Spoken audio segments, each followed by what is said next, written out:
Welcome to episode 323 of FBI Retired Case File Review with Jerry Williams. I'm a retired agent on a mission to show you who the FBI is and what the FBI does through my books, my blog, and my podcast case reviews with former colleagues.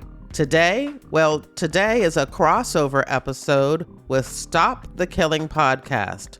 When the host, Katherine Schweit and Sara Ferris, invited me to be a guest on the show, I suggested we talk about the deadly force policy and review the responsibility undertaken by everyone who carries a gun, whether they're a law enforcement officer or a private citizen. Our conversation is also posted as Season 4, Episode 58 and 59 on the Stop the Killing podcast. I'm posting the show here on FBI Retired Case File Reviews feed for those who haven't had the opportunity to hear this impactful discussion. I've never shot anyone, nor have I been shot. Neither have Kate or Sara. I wanted to respectfully represent those who have had to take a life to save a life and those who have been shot in the line of duty. So the voices of agents describing what it's like to be in a gun battle have been included in this episode to bring authenticity to the topic. We've added audio clips from some of my previously recorded shows with retired agents involved in shooting incidents. In your podcast app's description of this episode, you'll find a link to the Stop the Killing podcast website, as well as a link to my show notes for this episode at jerrywilliams.com, where you'll find a photo of Katherine and Sara, links to the 2 U.S. Supreme Court rulings that define America's deadly force policies, and the DOJ FBI use of force policy. You'll find a link to where you can join my reader team to keep up with the FBI in books, TV, and movies. If you're a member of my reader team, my July issue should be in your inbox already. You'll also find links to where you can buy me a cup of coffee and learn more about me and my nonfiction book, FBI Myths and Misconceptions, a manual for armchair detectives, and my 2 FBI crime novels, Pay to Play and Greedy Givers. All available as ebooks and paperbacks wherever books are sold, and audiobooks on Audible and Spotify.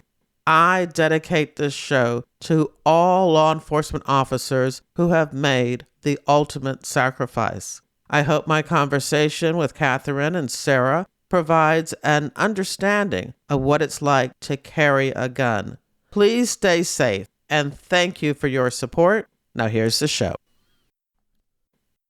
On the morning of August 1st, 1966, shots ring out from the observation deck of the clock tower on the University of Texas campus. It marks the infamous beginning of the modern era of mass shootings in America.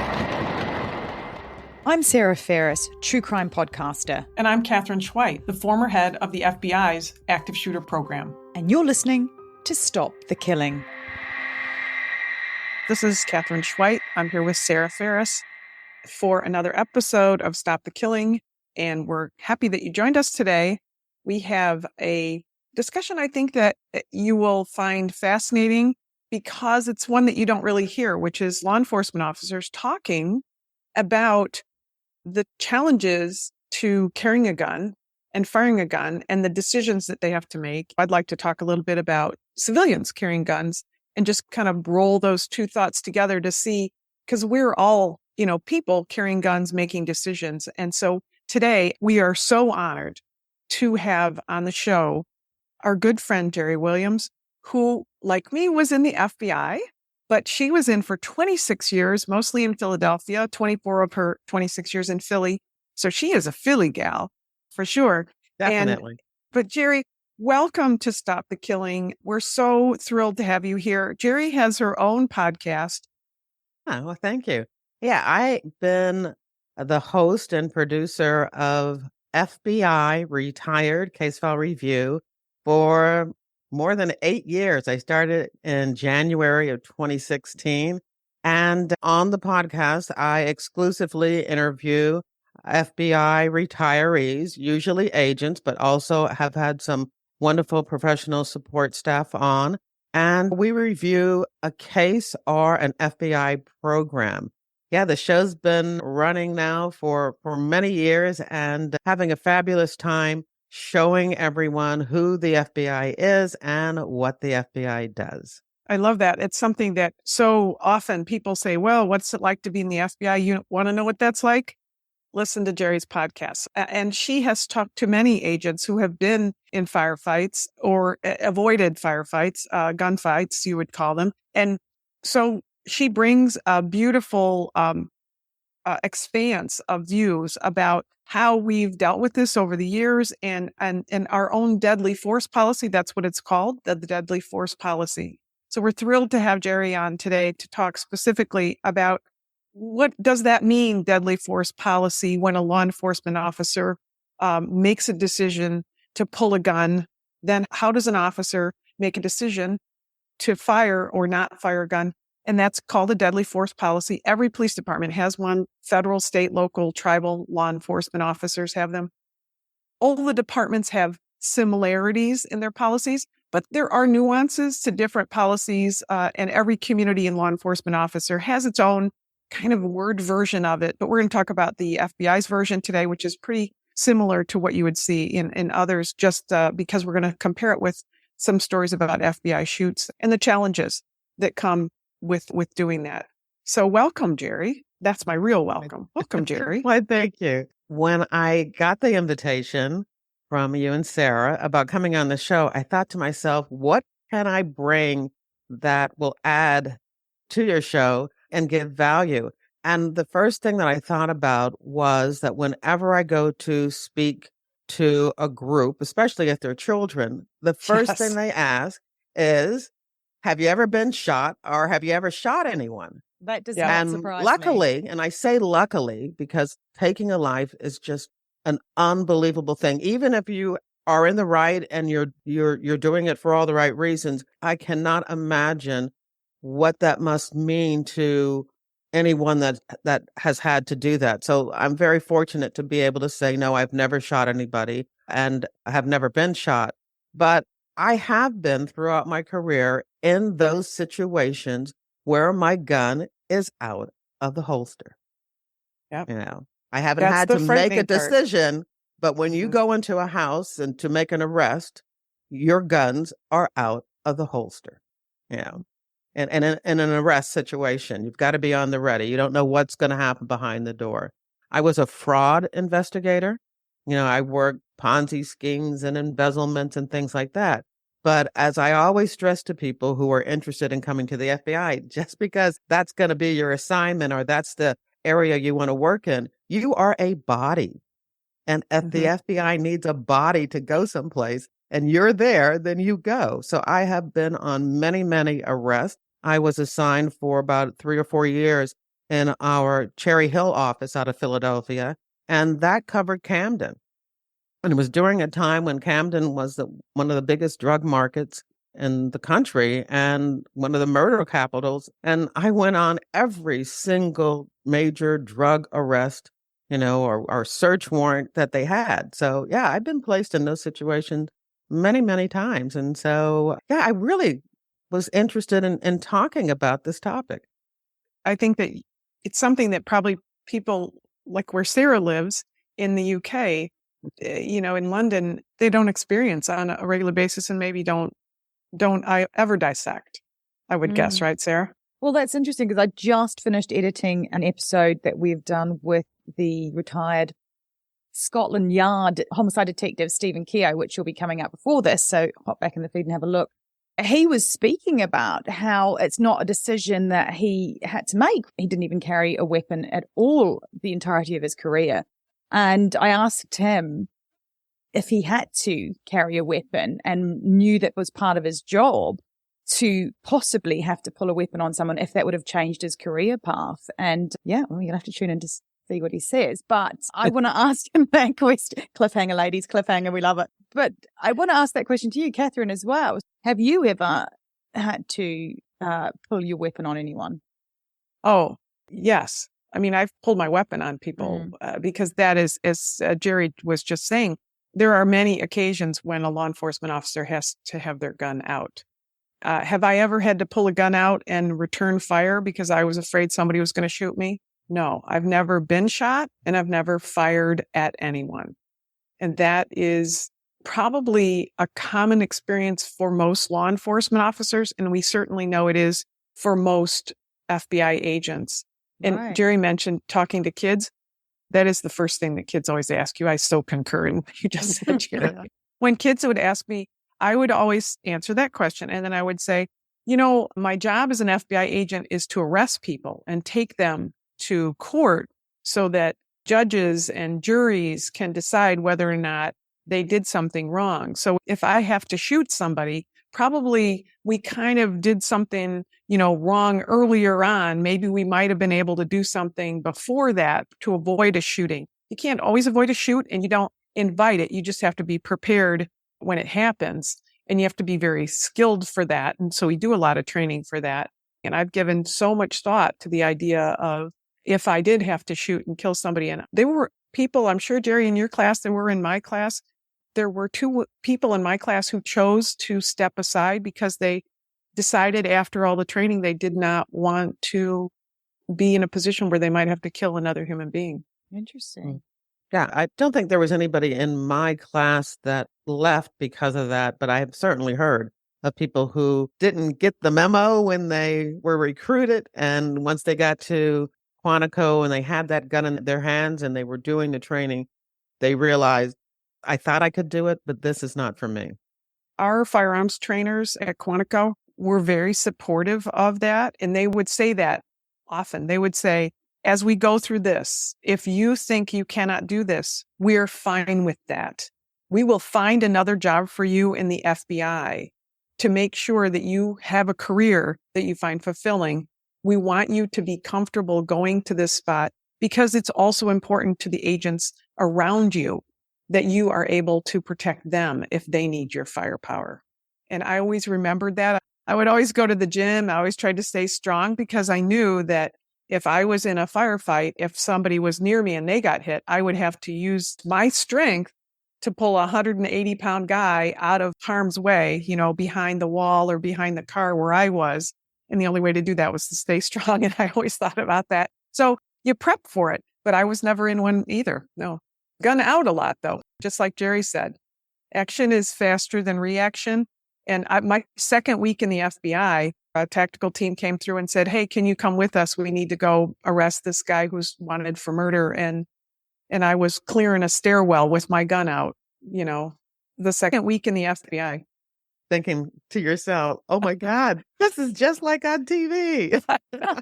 I know. Back to back with another agent behind me. We're going up the stairs one step at a time with our guns out. It's just like on TV. Right. Yeah. And they really do that. It is amazing, when you're a new agent and you are in those situations that you realize, wow, this is real. And I don't think you ever get used to it.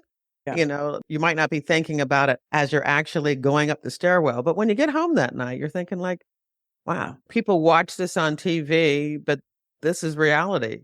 This is my reality. And I think in all seriousness, I think it's something that maybe, and thankfully maybe, the public in general doesn't appreciate the gravity of it. When a law enforcement officer leaves, right, for work, it's a different story than when you leave for your job in almost every other job. I want to ask Sara. Yeah.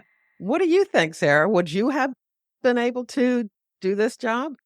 Do you think you would have been able to carry a gun and go on arrest? Well, Jerry, there's a fair few steps to get there that I've missed already, isn't there? I'd like to think I could, but I would love to know if it's a moment when you're going through your training where that reality comes kind of crashing down. Because I think, yes, maybe I could. Yes, I could. But I think there's probably going to be a point through that training when I go, ooh, this is really heavy. Like this might actually have to happen for me. But to be honest, I think we've established that I'd make a terrible law enforcement person because I'm quite reactive and don't think things through slowly and calmly first. As Katherine witnessed when we were at CrimeCon in London and I broke up a fight of young teenage boys without even blinking twice. And I get back to the table and I'm like, come on, FBI table. And she Sarah, I've just learned to be a really good witness. And I'm like, oh, that's why I'm not. Oh, yeah. She's like over at a table full of boys who are they're like standing up. They're going to go after it. Yeah. They're like, some of them are running out of the building. Some are coming in, and Sarah's in the middle doing like, hey, everybody, break it up. I was like literally putting them on the naughty step. So, yeah. So I think the answer to that, Jerry, is I'd like to think I could, but I probably can't. In all honesty, Well, I think it's and absolutely amazing. that's where the training comes in too. So maybe once you got into training and you learned from also, experience, that it would have been something that you would have been able to do. But Yeah. yeah, you have to know yourself. And definitely if you have doubts, then don't go into law enforcement. We don't even need people that doubt themselves. Yeah. No, because it's such a momentous responsibility. I think that when you come in and you can take a life or prevent somebody from taking another life, you can save a life. It is a big responsibility, and you have to appreciate the gravity of it every moment that you're working, because when you carry a gun, civilian or not, when you carry a gun, you're always in a position where you could end a life, and it might be yours. I was a single mom raising 2 kids. I would go to work and think, I hope I make it back home, or these kids are going to have to move to another state to live with their dad. It doesn't just affect you. There is a phrase in law enforcement that has to do with, everybody goes home safe, right? Everybody goes home safe. And that's the goal. First goal is go home safe. And the other part of it is that this gun becomes a part of your body because we wear it every single day. That's the rule. If you're an FBI agent and you're out someplace and somebody says, go with me on an interview, you can't say, oh, I don't have my gun today. You better have it. You wear it like it's, your pants or your shirt or your hat or whatever. It's just part of who you are. And so, yeah, you always have it. Going to and during work, many agents wore their gun 24/7, even when they were home with their kids. I didn't do that, but I would say at least 50% of the agents took their gun with them, even when they went to the soccer game. Now, a lot of times if I came home, I came directly from work, yeah, I had it on. But if on a Saturday or a Sunday, most likely I would not have had it with me. Well, my gun went to amusement parks, movies, church, grocery store. I was not that agent. Well, the reason that I was that agent is I think oftentimes I was with my own children, and I felt that I had an extraordinary gift of a skill that could save my life and the life of my children. And I wanted to be prepared to use that. I'm going to say something very controversial that I might get some flack on. But as a Black female, I was more afraid that if I was in a situation where I had to pull out the gun, that people would not automatically assume that I was law enforcement. I think that's absolutely true. I think they would for you, but not necessarily for me. Absolutely. And so to keep my kids and family safe, I did not. I think that's brilliant and not controversial. That's the reality of what we are in. And 2 things. One is that if you don't know, FBI agents have no uniform. So we are in civilian clothes all the time. So when an FBI person pulls a gun out, we look just like anybody else, and no one would think that we were law enforcement. That's one thing. The other thing is the reality of what Jerry was just talking about is we have a very well established, sometimes implicit bias, sometimes outward bias, historically about judging people who have guns in their hands that go against people who are not white. I mean, I just want to summarize it that way, which is probably not the most eloquent way to summarize it. And so because of that historical view in the country, when someone's making a split-second decision, you don't want to be on the wrong side of a split-second decision. And gunfire is such a split-second, millisecond decision. You don't want to be on the side of, oh, I didn't know. And maybe I can give you just an example of that. There was a shooting in Ohio recently. I don't want to provide all the details at this moment because the reports aren't out on what the shoot was. There was a phone call that came into non-emergency saying that there was somebody with a gun in the street. The officer rolled up. You can hear him on the body camera saying, "Hey, buddy, what's up?" And then almost as he's getting out of the car, he's saying this. And then almost at the same time, right after that, you hear one shot ring out. And then you hear the person who shot saying, "It's a toy, it's a toy, it's a toy, it's a toy." And it's a young black male. And so I don't know what, the race to the officer is. It doesn't matter. But the fact of a law enforcement officer, this particular town is reeling from an officer shooting that involved like 4 dozen rounds into a person who was killed. I mean, just a horrible shooting that there's all kinds of repercussions from. And in this town, in this state, they're now dealing with a shooting of it turns out to be a 15-year-old boy who was carrying a toy gun that was not marked like a toy gun. It was black. So now there's this analysis about, did the officer shoot? And of course, not surprisingly, some people are saying, oh, well, they shot him because he was black. Well, that's part of that whole conversation about what are our biases?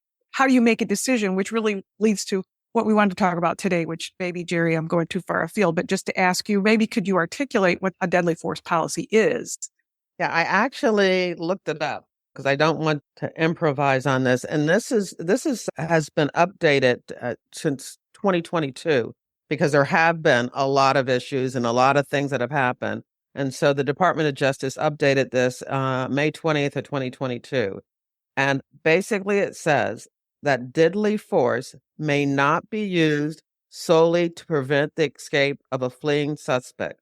Law enforcement officers and correctional officers of DOJ may use deadly force only when necessary. That is, when an officer has a reasonable belief that the subject of such force poses an imminent danger of death or serious physical injury to the officer or to another person. Firearms may not be discharged solely to disable moving vehicles. Firearms may not be discharged at a moving vehicle. It goes on about vehicles, but basically, you can only shoot a gun to save your life or the life of another. Imminent danger. In the phrase right before imminent danger, when it says only when necessary, can you read that little part again? Yeah, it says, use deadly force only when necessary. That is, when the officer has a reasonable belief that the subject of such force poses an imminent danger of death or serious physical injuries. And those really are being the lawyer here, being the snobby lawyer about it, is those like reasonable belief. There's a lot of case law. There's a lot of interpretation of what that exactly means. Reasonable belief is what you and I and most of the people would reasonably believe. So you can't come up and say, well, I thought, and that's good enough. It has to be, if somebody steps away and looks at the facts, was that a reasonable? So anytime there's a law enforcement officer shoot a firearms discharge, the law enforcement agency or somebody that oversees them does an evaluation of that shoot, and they apply this kind of a standard to say, is it reasonable? So it's not enough for an officer to say, well, I thought this. It's more, would a lot of people think that? Is that reasonable? And then imminent danger is the second part of that. This is not like, I thought he might do something. This is imminent danger. So even in the circumstances, which the body camera that I saw for this shooting in Ohio, which is just out because it just happened, the body camera doesn't show what the young man was doing. And it doesn't really show, of course, what the officer, when he took a weapon out of his holster and when he fired or what he could see, because you can't see that from this particular shot. But what part of the evaluation in a good shoot or a bad shoot is, did that officer feel that he was, or somebody else was, in imminent danger? That's very standard language in a deadly force policy. Yeah, a lot of times you hear people say they shot because they feared for their life. Well, what does that mean? That's not good enough. Fear, being afraid is not good enough. Right. Imminent danger. You thought you were going to get killed. You thought that he was going to kill that person. And you had a reasonable belief of that. Right. Yes. Yes. Yes. You're Based safely locked in your house and you hear somebody outside and you fire outside the house. Are you in imminent danger? Yeah. Yeah. Or Yeah. are you Yeah. just I should scared? stress that you thought because he raised his gun or he put his hand in his jacket or, made some move. That still doesn't make, it's still going to have to be evaluated. But what was it? What happened? What action was taken that made you feel imminent danger? Mm-hmm. So, yeah, it's a split-second decision. I do And think through our training, we learn, hopefully that muscle memory of how to make that split-second decision. But all of us have gone through those scenarios, and sometimes we're wrong, dead wrong. Right. Well, it is muscle memory. It is training. But I think it's something that other people, civilians who carry guns, don't necessarily think about. But for law enforcement, we recognize that you can't go backwards. And the reason it's called the deadly force policy is because there's a recognition that law enforcement doesn't shoot to wound. I mean, we're trained to shoot to kill, to stop the threat. To stop the threat. So there's two things that sort of jumped out about the policy to me. One, that you shoot to kill. I want to put that to the side for a second, but this... Well, and we hope not to kill, right? But we're not shooting for hands. Right. We're not shooting for hands. Shoot for the kneecap or... You're shooting for the middle of the body. Right. Yeah, that's you're shooting what we're for the middle trained. of the body. Right. I mean, you're hoping that somebody doesn't die, but we're trained to shoot to the middle of the body. Right. Yeah. Okay. How about this? We shoot to stop the threat. And if that means somebody's going to die, then we shoot to stop the threat. Right. The other thing that I thought was interesting in that policy, that probably as a civilian and having watched far too much TV, is that you can't use it on a fleeing person to stop someone fleeing a scene, which is often what you do see, isn't it? Sometimes in the movies. Absolutely. The wild gunshots being shot into the crowd. I'm like, that just does not seem safe.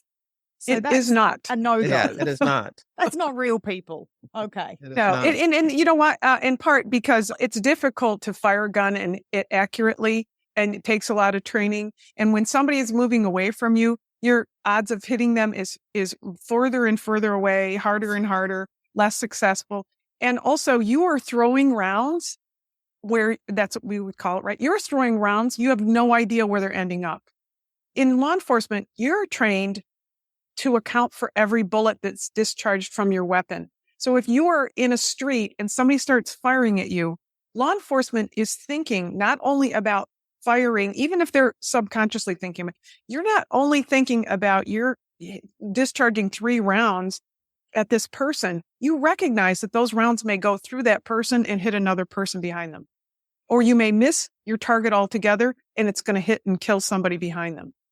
Law enforcement has to worry about that every time they discharge a weapon.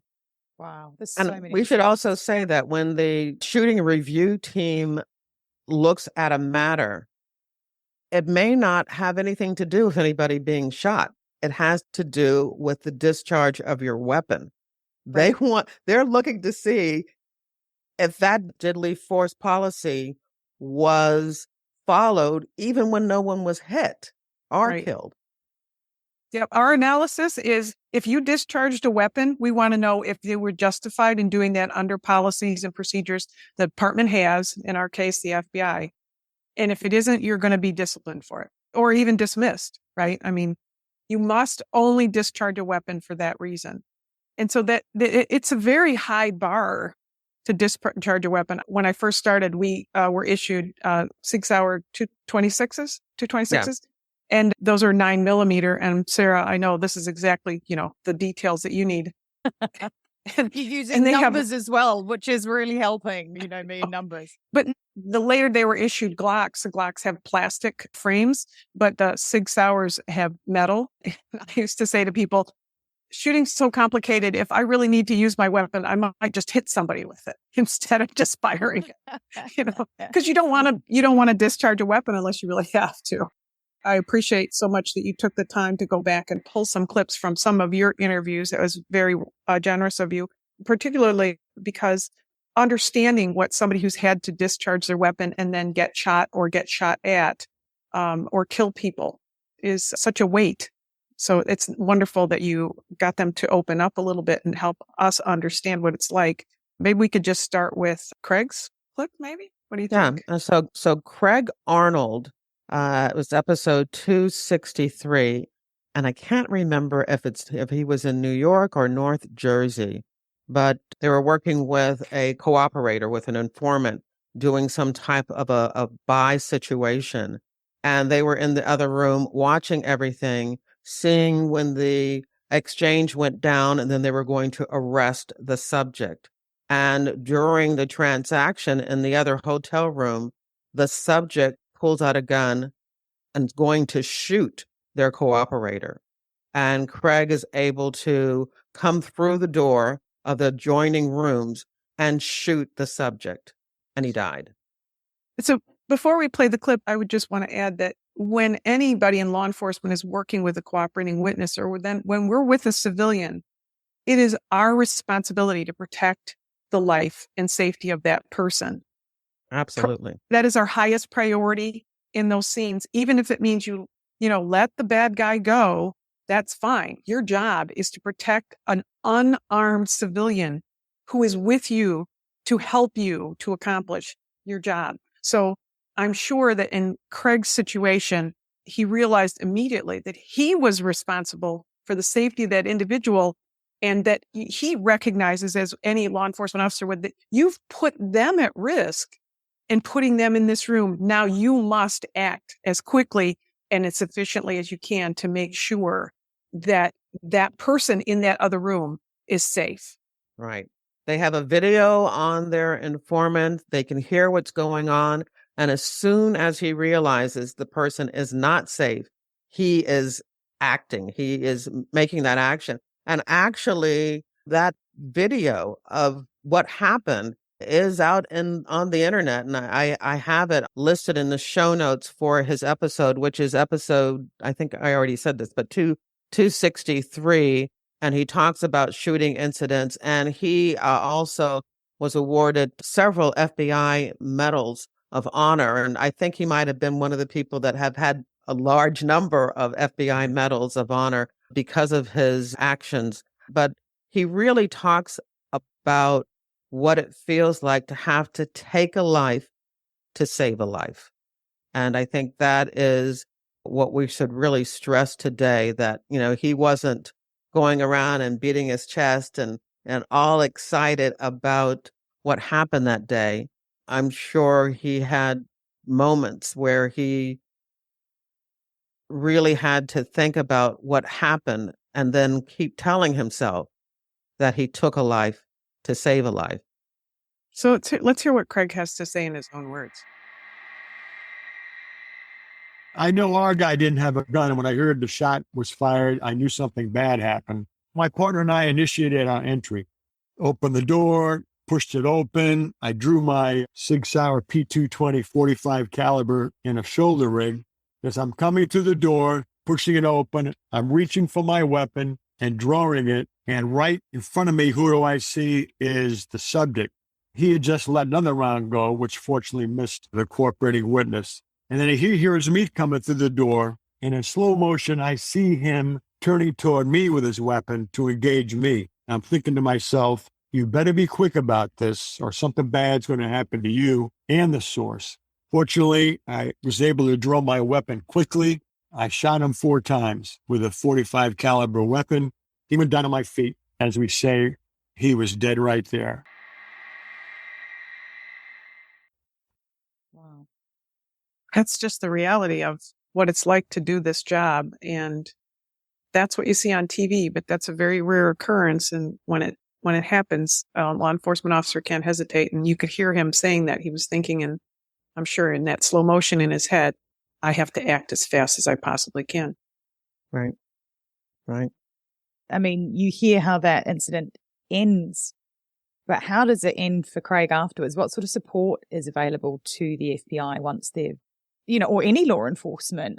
He talks about in this particular episode, he was so grateful that when they took his gun, because they have to take the gun, they're doing a review, a shooting review, so they have to take the weapon, that immediately a supervisor gave him his weapon because he didn't want it to feel like they were saying, I'm taking your weapon because you've done something wrong.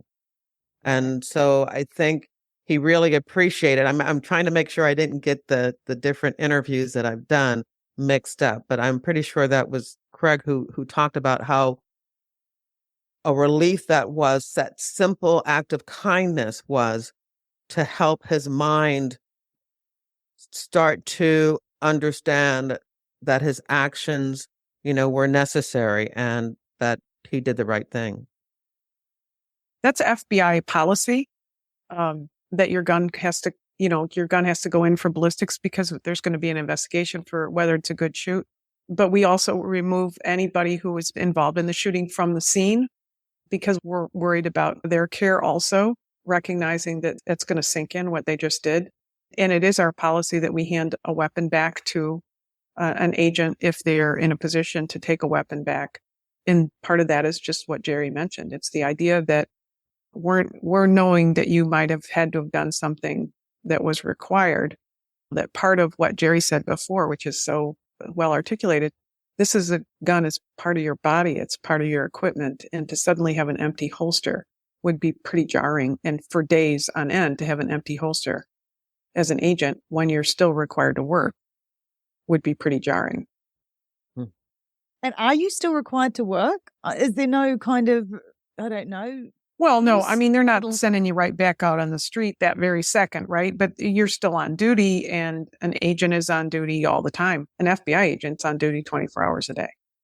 Wow. It seems like quite a monumental thing to just then, as we say over here, keep calm and carry on. Yeah, Jerry, you're throwing me back into the trauma of being an FBI agent. Yeah. I forget. Sometimes you forget what a burden it is in its own way. Yeah, there's lots of things that we took for normal. They were normal for us. That that most people never even had to think about. The fact that you answered that question of so what's the recovery like was that the gun going back in the holster was a really important part of it. But I was thinking more along the lines of, do they get to sit down and unpick it with a psychologist or a psychiatrist? Sure. They're offered. I don't think it's mandatory, but some departments it is mandatory because there's, of course, a kind of a big stigma about I don't ever want to talk to anybody. So there are many departments that have put in their policies that when an officer is involved in a shoot, all the officers on the scene have to speak to a psychologist or psychiatrist. Yeah, and I do know that the FBI does have a peer program where agents who have been involved in a shoot will talk to or offer to talk to, somebody who has had to shoot someone. I don't know if it's formal, but I do know that they do come together. And again, I learned this from doing these interviews, but I do know that there is a peer program and they do have an opportunity to talk to somebody who's already gone through this, who knows exactly what they're dealing with and what they've gone through. As we delve deeper, I just want to pose this question to you listeners. If you aren't law enforcement like myself, I want to ask the same question to you that Jerry asked me. Could you be in a role where one day you may have to take a life? One of the reasons why it's so important that law enforcement go through counseling when they're involved in a shoot is because they're going back out on the street and they're going to have to decide whether to pull their gun again, decide whether to not pull their gun. They might fear being involved in another firefight. And if they aren't capable of doing that, they're with a gun around civilians who think they're protected, but they're not. Right. I mean, you have to have a law enforcement officer in the right frame of mind is what I'm saying. And or a law enforcement partner who's thinking they've got the, they've got their back. Yeah.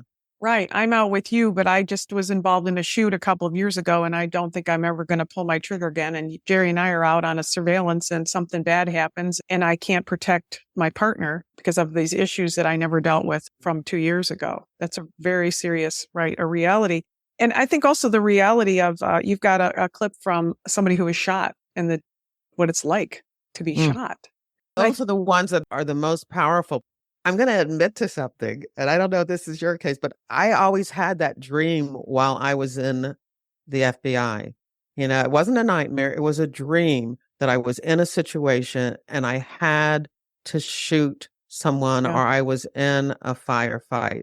And sometimes the dream worked out well. Sometimes the dream did not work out well, but it was a dream that was reoccurring, that I could say that in a sense, it was almost like part of training because your mind was helping you go through what you might do, how you might react.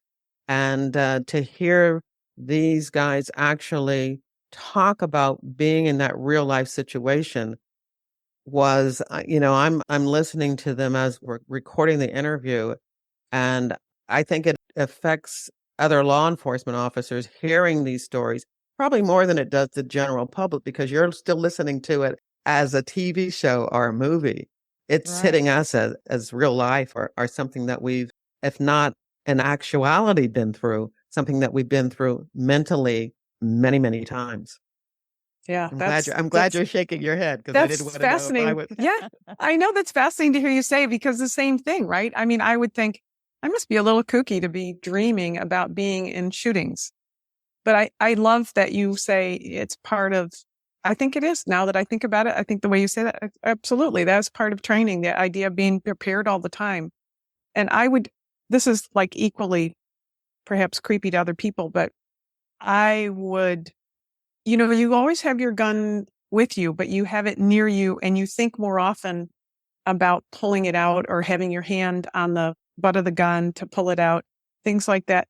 I would think about that and run those scenarios in movie theaters, in restaurants. I would go to the Kennedy Center and I would, with a gun in my purse, maybe because it's not on my hip because I'm in a dress. And I would be thinking with that purse right in my lap. I didn't set it down next to me or beside me. I keep it in my lap with the idea that, well, there's the door. And if somebody comes through the door, I mean, I run those scenarios all the time in my head, sleeping and awake. I don't know. I just always wanted to be prepared just in case. Yeah. I don't know how good that makes me feel to know that you feel the same way. It's a job that seems to have literally changed the fiber of your being. Like you absolutely cannot turn off at all. Yeah. And I know that there are some agents who argue about this saying, but the saying is that being an agent is not what you do, but who you are. I believe that in many ways. My husband is always saying to me, I thought you retired, but having lived that life for 26 years, it's very difficult to get out of that mindset. I think because it's not a 8-hour a day job. I mean, agents have to work 10 hours a day minimum, 10 hours a day minimum as part of their job. So that's 50 hours a week. And it would be really nice to just work 50 hours a week. I don't know about you, but I never felt like I was working 50 hours a week and you're taking calls at home. And my mom, God rest her soul, I would be in Michigan visiting family. I'd be at my mom's house and my phone would ring, or back in the old days, my pager would ring and I'd have to make a long distance call back to the office. And my mom would say, don't they know that you're visiting family? I'm like, no, Mom, it's a 24-hour a day job. Doesn't matter if it's Saturday, Sunday, but they don't whatever. care. That's right. I'm like, no, Mom, it's a full-time job. And that means 24/7. It's holidays, Christmas Day, you're taking calls from the office. So yeah, it's just kind of part of the job. It is a life, not a 8-hour job. I would love our audience to hear the sound of the voices of people who have been in that position and feel the weight on their shoulders. Which one do you want to do next? What do you think? Well, let's do Ed Morales. I mean, he's a legendary FBI hero of the Miami shooting, which occurred in April of 1986. I know that well because my classmate, Jerry Dove, was one of the agents shot. And I remember hearing that I there was a didn't know shoot. that you were classmates with Jerry. I'm sorry. Yes. Yeah. Oh, And I remember being in the office in Philadelphia and everybody's running around. There's been a shooting, a shootout in Miami. And me just thinking, I hope it's not Jerry. I mean, we were really close. We were the Jerrys. I went to Sacramento as my first office. He was in San Diego. My sister and I got to go down and have some drinks with him. And even when he was transferred to Miami and I was in Philadelphia, we still talked on the phone a little bit. Yeah, he was just a great guy with that great West Virginia accent, and we just got along really well. And I remember hearing the name and going to the bathroom because I did not want people to see my reaction. And I was devastated because you always saw these. I don't want to make this about me, but you saw all the time the pictures of the scene with the sheets over the body. They were out there for, it seemed like hours. And then we were doing all this training and we were made to watch it over and over again. And yeah, it was just, so when I talked to Ed, and it's actually a 2-part episode, I think like 3 hours, each one an hour and a half or more long. It was just really emotional. But Ed has had to tell this story and relive this over and over again. And I really appreciate his understanding of how important it is for people to hear his story and to hear what he has to say. So, yeah, let's hear his clip. so before the clip, let me set it up a little bit, if that helps. Jerry, I did not realize that you were classmates with Jerry. So I know this is difficult to have, and I appreciate you having this discussion. When we talk about the Miami shootout, it's very significant for the FBI because we changed the entire training protocol for the FBI after this shooting, completely changed the training. And Ed Morales not only was involved in this shooting, but he came to Quantico and then he taught new agents about firefights and shooting and protocols. But what occurred is there were agents and law enforcement locally. They were surveilling somebody. And Jerry, jump in here if I get this wrong, because I'm just going to be very general. But they were surveilling somebody who was in a car, a couple of guys in a car. And it got to a point where they were kind of running parallel to them on some roads. But they got to a point where they were going to stop this car. And when they tried to stop the car, and they kind of surrounded the car with their cars and other law enforcement, the people inside the car started shooting. And there were a lot of things, like just for example, one of the things that I learned at the academy this was such a pivotal time for the FBI that they recreated the entire shooting incident in a film, and they showed and discussed in the film for FBI training personnel, people who are training, the things that we could have done better, or the circumstances that you might find yourself in, like an agent who had lost his glasses and how that impacted his ability to shoot. And I may not have all the facts right, but these are some of the facts that I recall. And the firefight took the lives of 2 agents, Ben Grogan and Jerry Dove. Mm-hmm. And there were other officers shot. So it was a massive firefight. And Ed Morales is one of the people who I think ended up essentially ending the incident. I guess I'll say it that way. Stopping the threat. Because I know before I said casually, we shoot to kill, but we have to recognize that to stop the threat may mean that you're going to kill somebody. You have to understand that about deadly force. So Eddie Morales put in a position and had to make decisions, and that's what this clip is about. Ben is yelling, "Police, FBI, don't move." They're giving orders, okay? Jerry had placed the little blue light, flashing light, had placed it on the dash. So the light is flashing, they're giving instructions, and the response was boom, boom, boom. That broke the silence, because before I even exited my car, I heard the gunshots.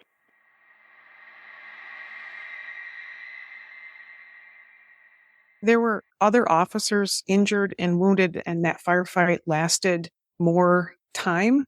I don't know what the time was, but exactly, but longer than most shooting exchanges between law enforcement and individuals. And I think that Ed had been hit Yeah, he had been hit. in the shoulder, in the left shoulder. Yeah, and kind of also yeah, in the forehead, which, just grazing, grazed like him. a grazing. Yeah. But it was a head wound, and so there was so much blood, that it affected his vision. But yeah, he had serious, arm injuries. And he explains it in the podcast. So please go to Jerry's podcast, these 2 episodes, and listen if you want the details on it. But he was able to use the force of his body and leaning a pump action shotgun on the ground in order to be able to load it.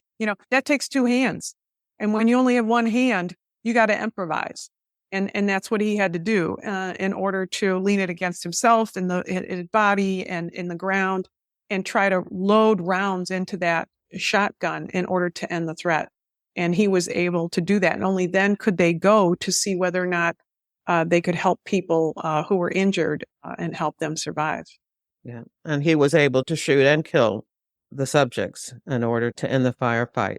This incident was 4 years into my career, and it definitely affected me. Jerry's funeral in West Virginia was the first line of duty funeral that I ever went to.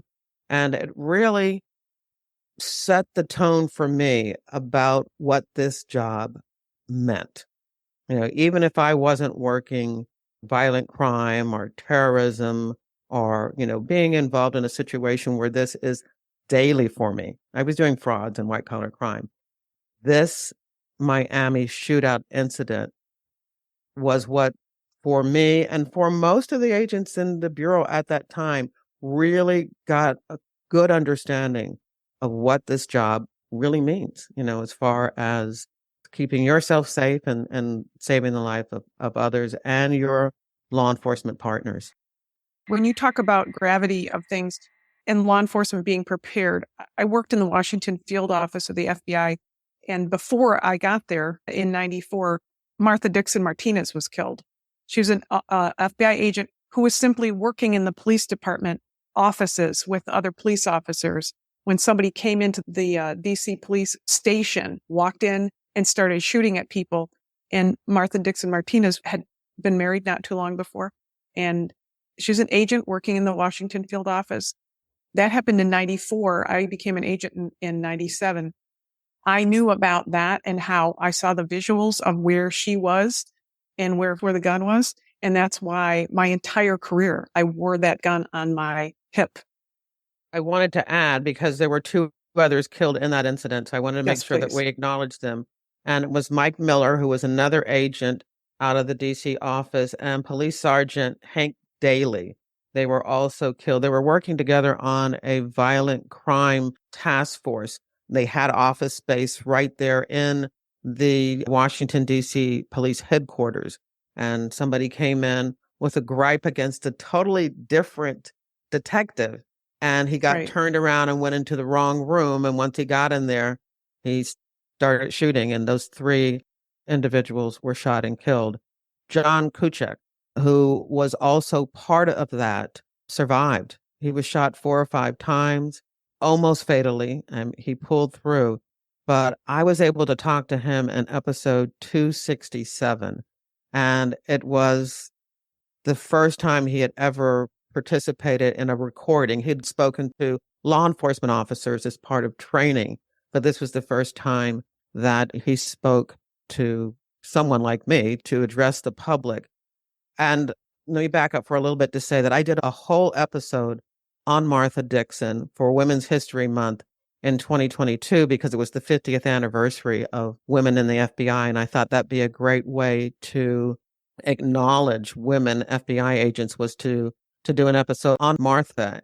And I spoke to everyone that worked with her, including John Kucha, who was in the fire part with her. And I spoke to her sister and her brother about how it affected their family. And so that's episode 266. And then I followed that with the episode with John talking about the incident, which is episode 267. So let's play that, I guess. And now I'm up on my feet. I'm firing at him. He's firing at me. And we're like feet apart.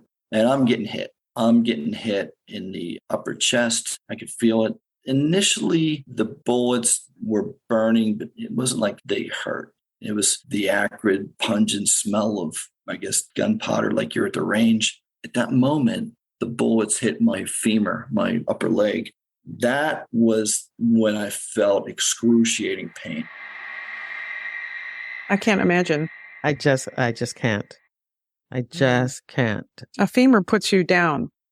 I mean, one of the things that we learn in training, if you hit a femur, that person's not going to keep moving. And if you have a chance to listen to the entire episode, his entire look at what happened and how sudden it was and unexpected. I mean, they're in the office just working on office stuff, whether it's filling out a report or typing out your interviews, just a regular day. And somebody comes in and this happens. And his ability to react is amazing.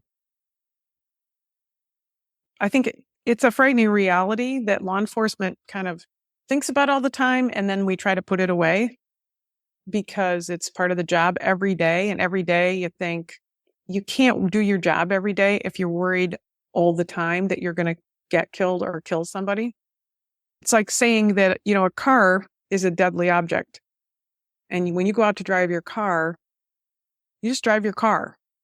But if you really think about it, you could kill pedestrians, you could kill drivers in other cars, and you could be killed very easily if somebody hits your car. But if you let that overwhelm you, you'd never get in a car. And that's what it's like for agents and officers who go outside every day with their weapons on their hips. Yeah, but we're not dreaming about car accidents at night, are we? I mean, like the Look what our confession did.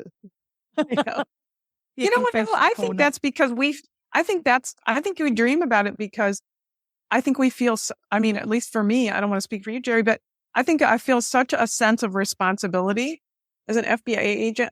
I felt such a huge sense of responsibility to do my job well all the time. And if I didn't, how could I explain that I didn't do my job well? Heavy consequences of a bad day at work. Yeah. Perhaps that's true. That's true. I do have one more that I did want to run. I think this is a good one because I interviewed two agents. It was a Philadelphia gunfight. I was, in the Philadelphia office at the time, and I really wanted to interview the two agents who were involved in the gunfight on the podcast, and I was able to do that. It was a situation where they heard, again, talking about the responsibility we understand for people who work with us, and they had gotten a call from one of their informants that he had been wrangled into getting into a car to go out to find someone to kill. Never get in a car. Get in a car. And so, yes, before he got in the car, he called to let the agents who he was working with, his handling agents, know they're getting ready to go out and kill this guy. And of course, as law enforcement officers, we could care less what this person has done or who they are. The knowledge that someone is about to be killed, we have to act on that. And so the agents who are in the office get in their cars to try to get to the location or to get these guys to stop their car before they can get to where they're going to do this hit. And so this situation occurs when they stop the car and the people in the car decide they don't want to be stopped and they start shooting. Okay, so we're going to hear from both Jim Sweeney and Rich Macco. It's episode 161, and again, it's the Broad Street shootout. I'm located to the rear of the target car on the driver's side. And the first thing I see is the rear window, which is tinted, goes gray. And in the lower right corner, I see there's a hole and I see puffs of smoke coming out. And that's when it first dawned on me that they're shooting at us. I don't know if it was Rich or somebody yelled, they're shooting. At that point is when all hell broke loose and we started firing. We eventually fired 41 shots into the car, All three bad guys were hit. The informant was not hit, not scratched at all. After I fired my third round, I felt a stinging sensation in my throat.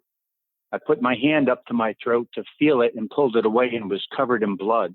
I turned around and freaked out a little because the whole thing was covered in blood, as if I put it into a bucket of paint and pulled it out. And then I observed that I was no longer standing, that I was actually on the ground. Sara, what do you think about that? I see your eyes are wide. It's the speed of these decisions that have to be made. And I don't think you can really appreciate it until you hear it from the words of someone who's been there, is the decisions that they're making, and that, like, oh, someone's shooting, but it's almost like that. You can almost hear him with the cogs whirring going, oh, yes, we're being shot at. But you know that that's happening in like seconds. And I think it's incredible. I don't know. I've said this to a friend who's a doctor before. And I think the same of law enforcement. It's a superpower that you guys can't put down because you've been given this training, and, you know, you can't step away from it because you feel responsible. And that's what's coming through here today. So thank you for all of your training and for sticking with it, because I think it's incredible. Was there any times during your careers that you were like, hands up, I should have been doing something a lot less stressful as a job? No. Never for me. No.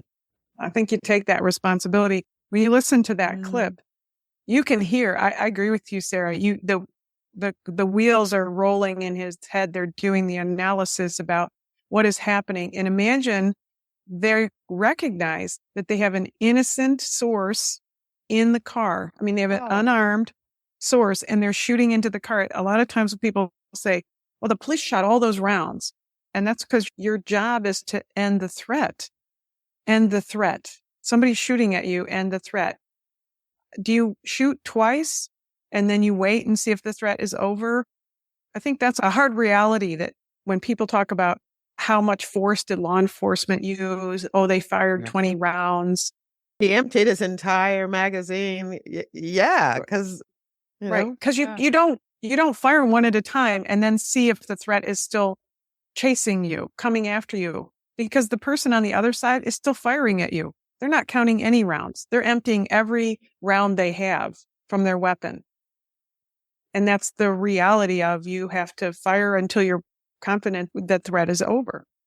Could you have fired 5 rounds? And did that first round go through his heart and stop him? Maybe it did. Maybe it hit his calf. You don't know.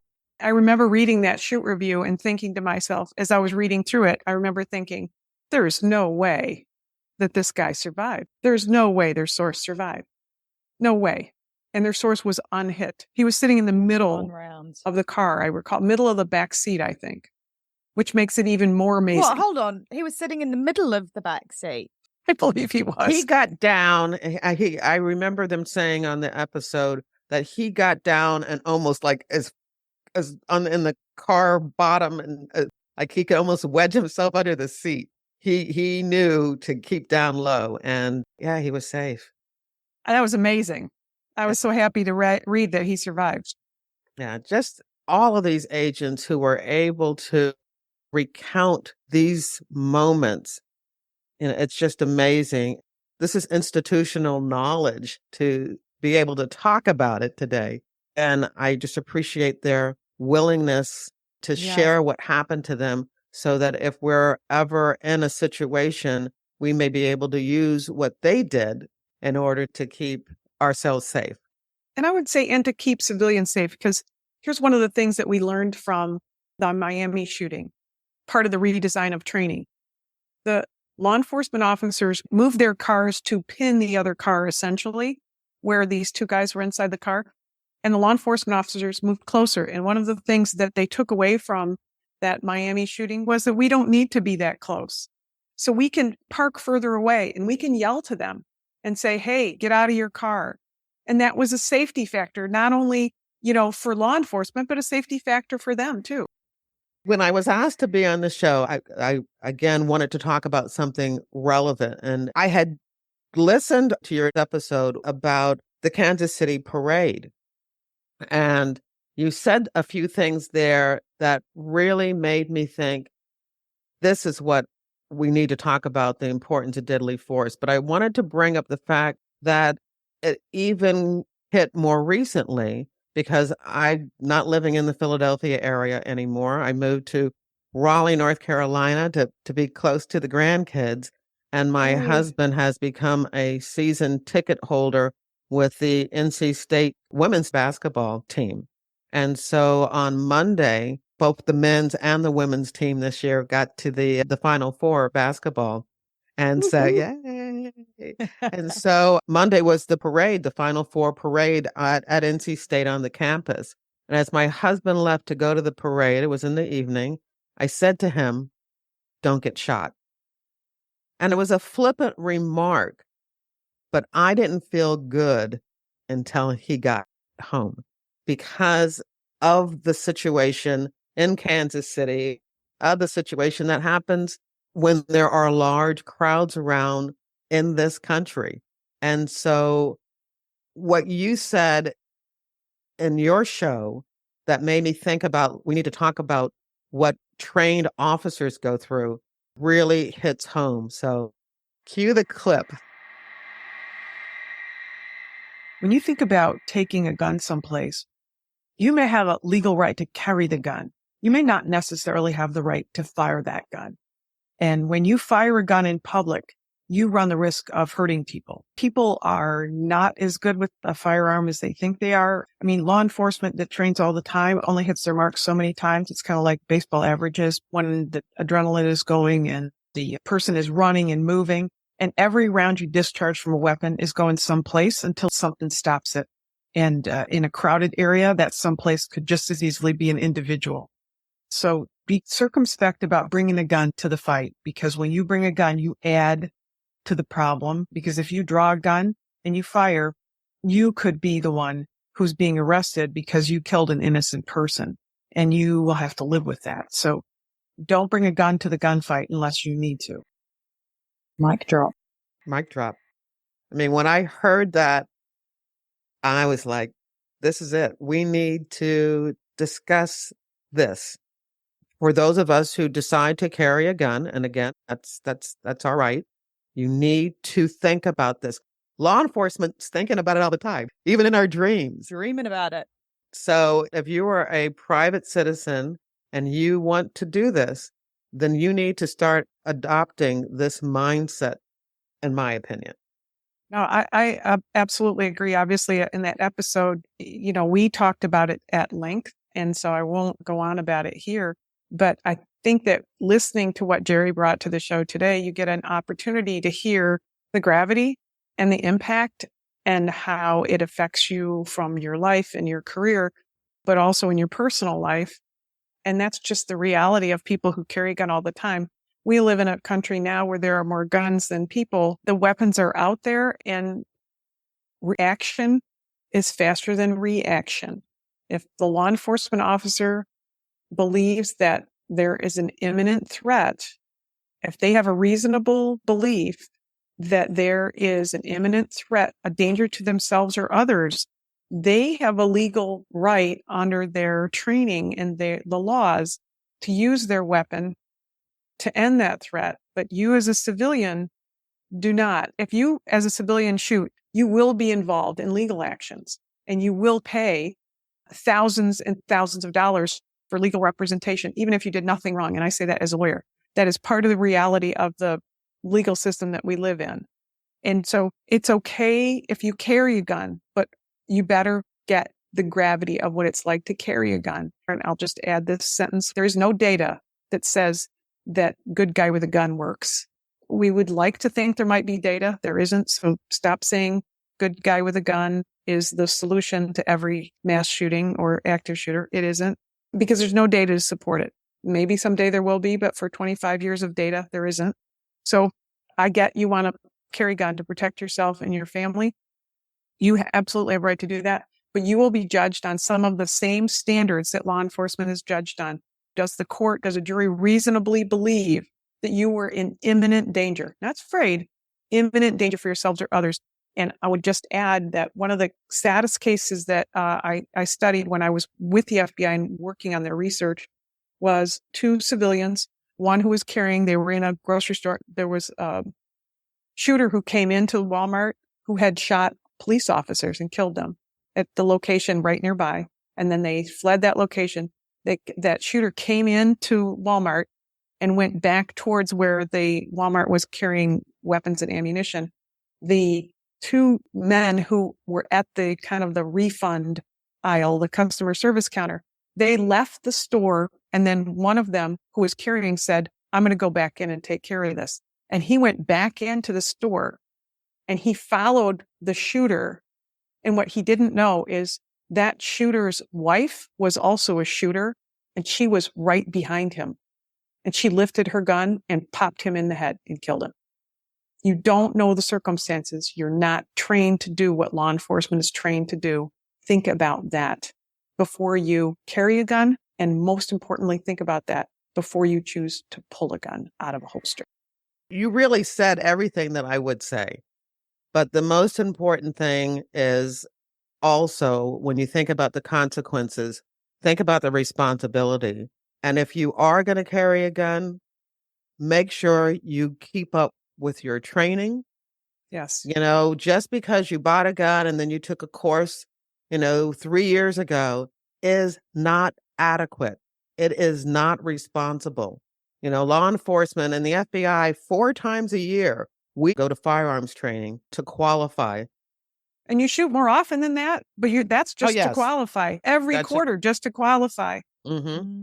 And so as a gun owner who is going to be carrying their gun and making those split-second decisions, your brain will be able to adapt to those situations better if you are training on a regular basis. I want to add one thing about civilians. Jerry mentioned before that she chose not to carry as much off duty as I chose to carry on duty. I had conversations with my kids to say, if this gun comes out of the holster, you cannot be anywhere near me. Because if somebody is firing a gun at me, you could be hit. So when you're out with your family and you're out with your friends and you're carrying a gun, recognize that if somebody is shooting back at you, they're going to possibly kill the people who you love the most, who you're with. Wow. You're just a box of fluffies today. That's Schweit. That is real talk, real truth. And I think if nothing else hits home for somebody who is out there and has made the decision to carry a gun, that's the thing that they need to think about the most. Who's with you and how are those consequences going to blow back on your loved ones, your friends, your family? Wow. When I wrote back and suggested this, I had no idea what's the word? I don't know what the word I would have used. Powerful just seems like a cliche. But, my hands are cold and clammy, and I'm just thinking about this show and how we may have saved someone's life or other people's lives by giving them this opportunity to hear the realities of what it's like to take a life or to have your life taken in a gun situation. And that's the end of my conversation about the deadly force policy with Katherine Schweit and Sara Ferris, host of the Stop the Killing podcast. In your podcast app's description of this episode, you'll find a link to the Stop the Killing podcast website and a link to my FBI retired case file review show notes for this episode at jerrywilliams.com. There you'll find a photo of Katherine and Sara, links to the 2 primary U.S. Supreme Court rulings that define America's deadly force policies, a copy of the DOJ FBI deadly force policy, and links to each of the FBI retired case file review episodes from which the powerful audio clips from agents involved in shooting incidents originated, as well as a recent FBI report on officers killed or assaulted in the line of duty. In your podcast app's description of this episode, you'll also find links where you can join my reader team to keep up with the FBI and books, TV, and movies. If you're a member of my reader team, my July issue should be in your inbox already. Buy me a cup of coffee and learn more about me and my nonfiction book, FBI Myths and Misconceptions, and my 2 FBI crime novels, Pay to Play and Greedy Givers, all available as ebooks and paperbacks wherever books are sold, and audiobooks on Audible and Spotify. Now here's more about the Stop the Killing podcast. Thanks for listening. And if you want to know more, Katherine's book, Stop the Killing, is out now. For more details, go to katherineschweit.com. Please consider also supporting our independently made podcast. It's simple to do. Go to patreon.com/Stop the Killing. And for as little as the price of a latte a month, you can be part of the solution to stop the killing. Patreon rewards range from official do-gooder status to ad-free episodes, autographed books, and opportunities to connect with us directly for your business, school, church, or even just a book club chat. But just knowing that you are part of a movement that has the power to make your community safer, well, that's got to taste better than a skinny cappuccino any day. So please head to patreon.com/Stop the Killing now and polish off your do-gooder halo and make sure to include your name so we can give you a shout out. This podcast is a Community podcast production. That's Con with an N. If you want more content, then head over to Community Podcast at Instagram, where you'll find trailers on more binge-worthy true crime, like the award-winning podcast Conning the Con. Finally, if you want one takeaway action that you can do right now that can help make our community safer, everybody needs to know that they hold the keys to see something and say something. Together, we can stop the killing. It's one of those things you hope never happens, but you better train for it, because it will happen, and it will happen in places you wouldn't expect. Be ready for it.